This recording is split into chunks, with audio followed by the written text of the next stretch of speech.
a ga-akapị ọnụ n'ụzọ a na-alụ dị kilomita 9.5 si Ezira gaa Ụmụọmakụ Enugu Ụmụọnyịa na Achina tupu ọnwa na-abịa abịa akụrụ ọnụ. Ya bụ ọlụ nke malitere n'ọnwa Jenụwarị afọ gara aga bụ nke dịzi mma ugbu a malite na Ezira ruo Achina. Onye nta akụkọ anyị ya banyere ọlụ Ngozi Obileri je nyota ka esi alụ ọlụ ebe afọ wee weta akụkọ ịga n'ugbu a.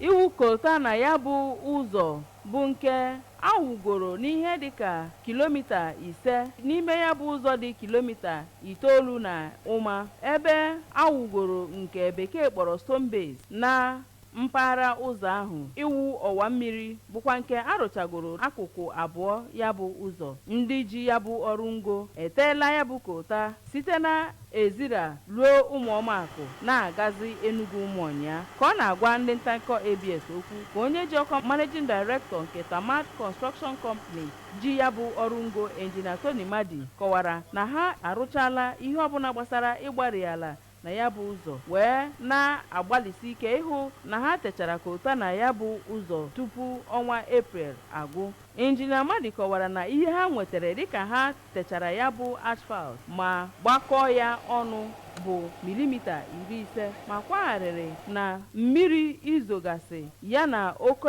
ọnụ ahịa ihe eji arụ ya bụ ụzọ na-ada bụ nnọọ nsogbu ha nwere n'okwu ha dịgasị iche iche. Ka onye ji ọkwa provost nke obodo Ụmụọmakụ bụ Maazị Bernard Ụzọ na otu onye Enugu Ụmụọnyịa Maazị Clement Okeke gosipụtara nnọọ nnukwu afọ ojuju nyegara gọvanọ Chukwuma Soludo maka ime ihe ha kọwara na ọtụtụ gọọmenti gara aga emenwughị n'afọ niile gasịrị aga, ma kọwaa na ihe o gosiri bụ na gọvanọ Soludo bịara ịtụgharị Anambra ka ọ dị mma site na ụzọ awara awara Ezira Ụmụọmakụ Enugu Ụmụọnyịa Achina. Abụ m Ngozi Obileri.